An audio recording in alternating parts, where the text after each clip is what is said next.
Well, let's move on from there now and let's bring you some more updates at this time and to our focus for the day. We're talking party politics ahead of the 8th of November governorship election in Anambra State.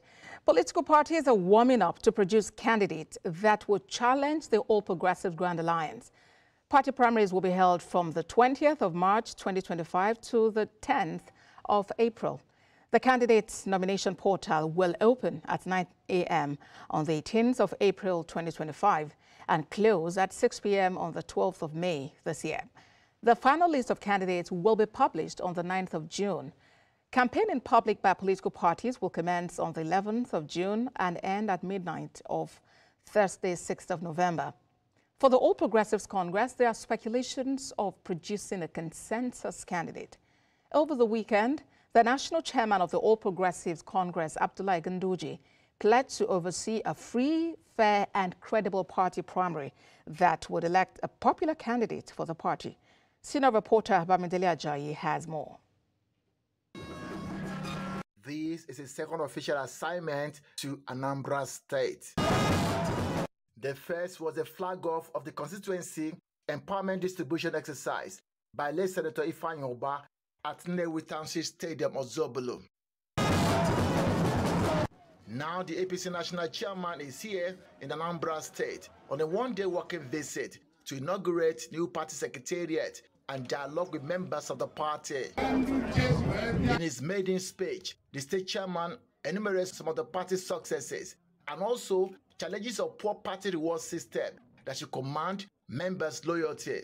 Your kind intervention, sir, will bolster the morale of our committed party men and women towards the task ahead.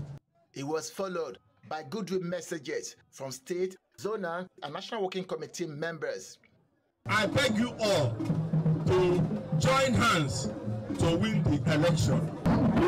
Aspirant of Anambra 2025 governorship election took turns to outline plans to increase party interest at the grassroots. We will defeat Abuja government before 12 o'clock on the election day.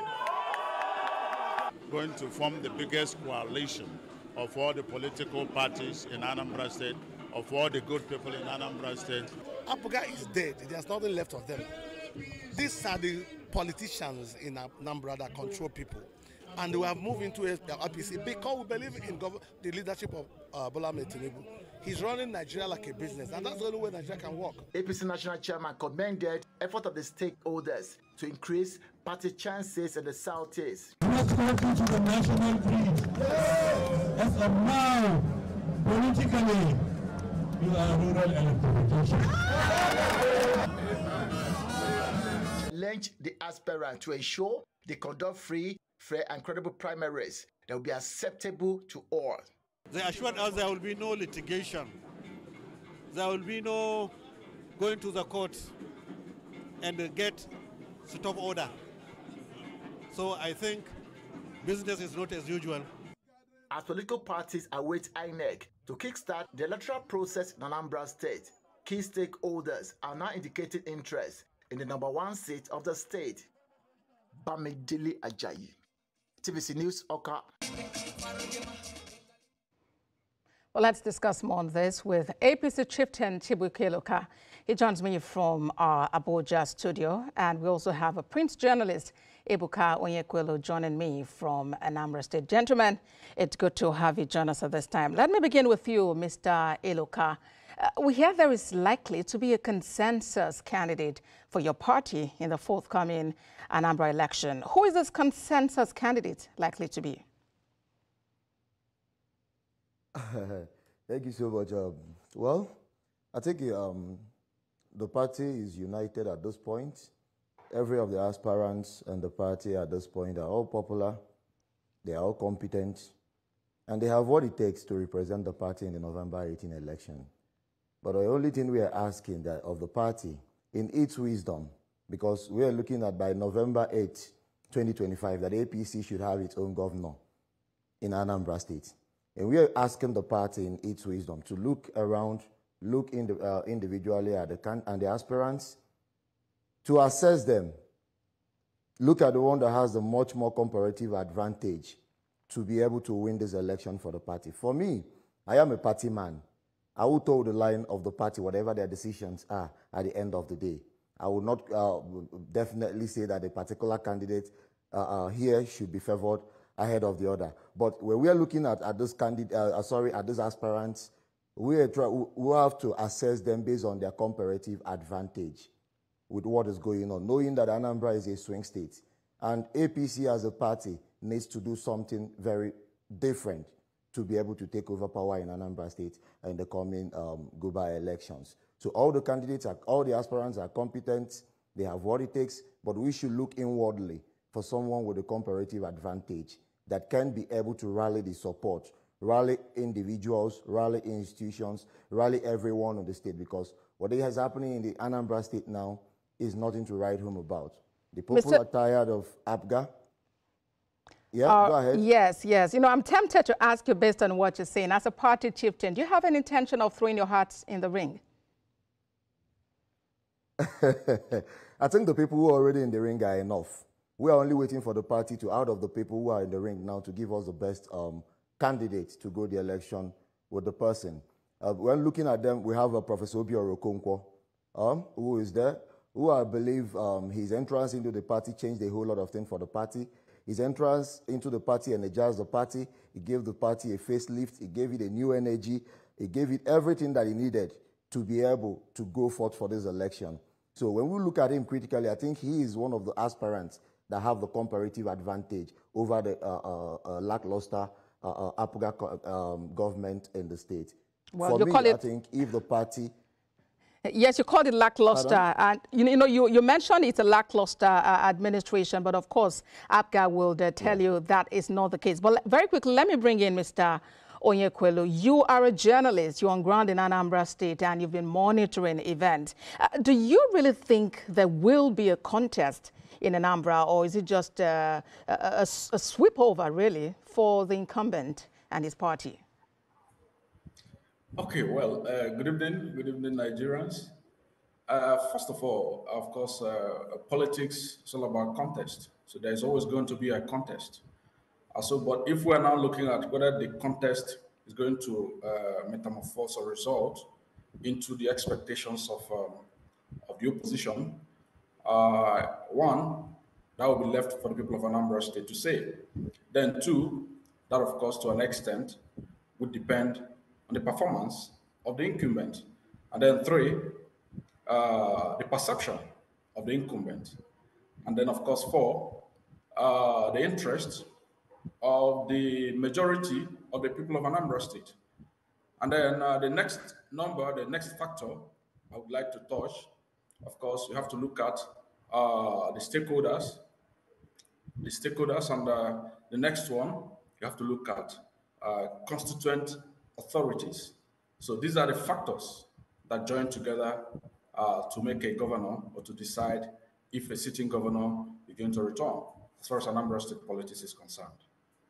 All right. And of course, it begins with, the parties themselves holding their primary and coming up with their candidates. Going back to Mr. Eloka, what are the chances of your party, the APC? Remember your party's performance in that state during the 2023 general election. It was abysmal. So what are your chances going into the state governorship election? Well, thank you so much. Going into the election, in the state, I think, yeah, you were right when you said that the performance of the party has been abysmal in the past. But this time around, I think we are doing something different. The party elections has been abysmal because of a blackmail from the APGA government, who from time to time will always run to the presidency to propose what they call a synergy with the APC, trying to tell the APC that they will field candidate for the party in the state, trying to make the party weak in the states. Now, what we are now appealing now, at least the visit of the national chairman, Dr. Ganduje, on 8 February, is actually giving a whole lot of confidence to the party people that this party from the grassroots is feeling a whole new energy. What we're going to do different now is to field the core APC candidates for this election. What we're going to do differently this time is to tell the party that, look, APGA has on 2 occasions promised that they are working with APC, they are in synergy. But on these two occasions, they have not been able to deliver anything for the party. The last 2023 election, we had the candidate of Labour Party who performed very well in Anambra State, even when the ruling APGA party had promised to do something for the presidency. They failed. So we've kind of seen that what the APGA government in Anambra State all the time has always tried to propose is a kind of a poison chalice for the APC party. And this time, we are doing things differently. We want our own person on the ballot. We want to win the election for APC. We can no longer allow a party to see with the eyes of our own party. We are desperate. We are hungry for power. We want to do things differently, not just to restore power, because Anambra State today is nothing to write home about. So what we are looking out is to please, to do this differently, restore the power from APGA and use it for the good of the society. The only thing we are advocating for, the president of the federation today is a good party man, and the national chairman is a good party man. We are only advocating for a real APC candidate to emerge in these primaries, whether consensus in any way that deems fit for the party. The only thing we are asking for is that the poison chalice of the APGA, proposing that they're always in synergy with the APC, on two different occasions we see it doesn't work. The last local government election in the state, they amended the laws to be able to exclude most of the opposition party, particularly the APC, from running. So we've seen that altogether, the APGA means no good for APC in Anambra State. And I hear you, Mr. Loka. Yes, I hear you, Mr. Loka. We really do need to take a break now. When we come back, we'll continue from there. Please stay with us. This is Beyond 100 Days.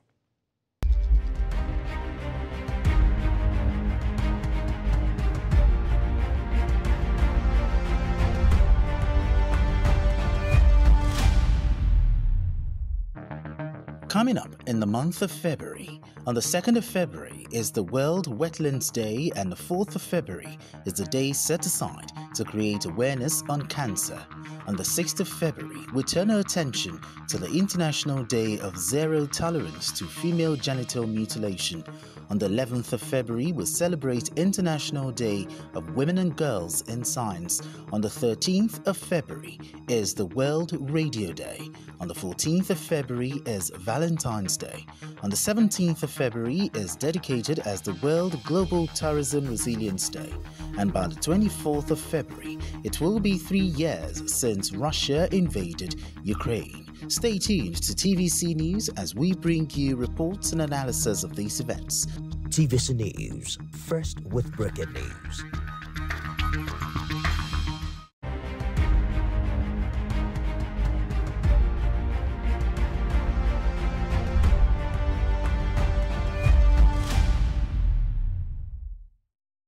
This is Beyond 100 Days on TVC News, and we are talking party politics ahead of the 8th of November governorship election in Anambra. My guests have Chibuike Loka, who's a chieftain of the APC, and Ebuka Onyekwelu, who is a journalist in Anambra. Let me go to you now, Mr. Onyekwelu. You are a journalist and, of course, have been monitoring developments there. Who do you consider to be the major contenders you've been hearing about as we count down to this poll? Well, we have the incumbent, Professor Charles Soludo, who is a member of the APGA. Of course, definitely he's going to emerge the candidate of APGA for the election. And then in the APC, we have so many candidates. Aspirants. We have Sapor Chukwuma, who was a former national auditor of the party, a former regional youth leader of the party, a foundation member of the party. And then we have other aspirants. We have Professor Obiora Okonkwo. We have Prince Nicholas Okachuku. We have Engineer John Bosco. We have Honorable Chuma Umoji. Of course, when we look at these individuals, if we want to analyze their chances, of course, because before you run for the general election, you have to emerge as a candidate in your party. And so we are now assuming, give or take, that the incumbent governor of Anambra State is already going to become the candidate of his party, the APGA. And then now we look at the APC candidate aspirants. Two of the aspirants just joined the party about a month or 2 months ago. That's in the persons of Prince Nicholas Okachukwu and Professor Obiora Okonkwo. And then 3 out of the 5 aspirants have been members of the political party. As a matter of fact, even Sapo Chukwuma was the one who secured the office that was inaugurated by the national chairman of the political party just a few days ago. And given his standing as a long party man in the party, so there are some people who feel that he should get a ticket. But then this will be left for the party to decide. And also when we move away and get to the other political parties in the context, for instance, when we look at the Labour Party, so far we are seeing just about 2 aspirants who looks like they are serious. I'm talking about George Moalo, who was a member of the APC, and also Mr. John Wosu, who has been a member of the Labour Party. And so when we analyze them as well, it does appear that one of them, who has been with the Labour Party before the other, has an upper hand. And I'm talking about John Wosu in the Labour Party. Right. And so when we move away from there, and we are talking about the other political parties, so far, I think in my analysis, I will submit that the APGA and the APC does appear to be the 2 major political parties that are running for the Anambra governorship election this year. And the reasons are simple. When you look at the APGA, talk about the power of incumbency, the advantage of being in office and trying to retain the office that one occupies. So that counts as a plus for the APGA. And so, but then when you look at the APC, you see that the party has been able to attract quality membership in the past few months. There are so many new entrants into the APC, and I'm talking about people who are capable, people, men who are known political figures in the state. All right. So we look forward, really to how it would pan out. You have given a breakdown of, different factors to actually consider, and that could determine, who emerges candidates in the different political parties and how the contest itself would be. Going back to Mr. Eluka at this time, Anambra is not known to be an APC state. And in the reports we heard just before this interview began, a chieftain of the party was saying that this is going to be a greatest coalition ever to wrest power from Governor Soludo.